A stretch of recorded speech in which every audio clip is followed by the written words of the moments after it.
Alright guys, just starting the truck up here. Gonna go haul a load of scrap off today. I'm glad I walked over to this side of the truck and looked.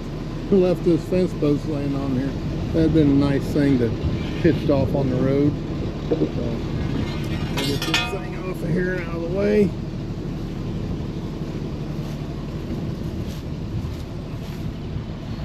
Oh yeah, I know. I better go get my sticker for my license plate too. I have to go do that.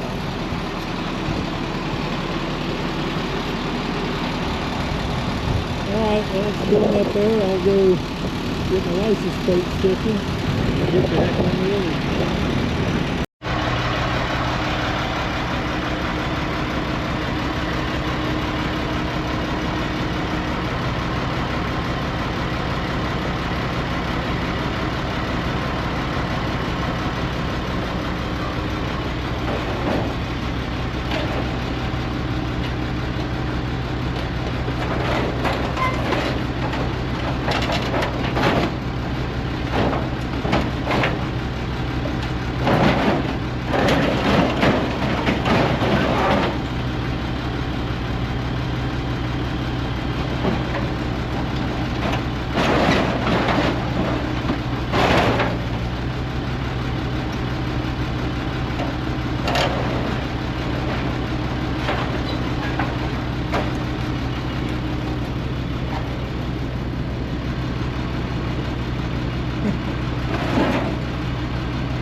Okay guys, I thought I would just finish up here. Got back home from hauling my load of scrap. I needed to get that old truck off this trailer. I had it on there since late last fall before the weather turned bad. And I needed to get my trailer empty so I'd haul my skid loader. So I thought I'd get it over there today, and did. Shred's price is up a little bit. It weighed 4,900 and I believe 40 pounds. I was guessing maybe 5,000. A guy at the state fair, I could have won with that deal for sure. But anyway, I believe it paid me $395 and some odd cents for the load, and which, you know, it's better than kicking the nuts, and got a little piece of rust here, but blew most of the dirt off. I did kind of pick all the big pieces. I see a bowl over here I better get. But just for that, guys, I just thought I would finish up here with the parked the trailer and got everything out of the truck and ready to go to the shop, and just thought I'd finish up one little bolt here. But anyway, that's it, guys, and I will not say that I stopped and topped off fuel tank on the left side for $150. So it was, you know, I don't remember now exactly the price, at $530 or something like that. Can't remember exactly what the price is now, but anyway, that was kind of my venture for today. I wanted to get that out of the way so I could haul my skid loader and do some stuff. So I'll finish up with that, and we'll see you later.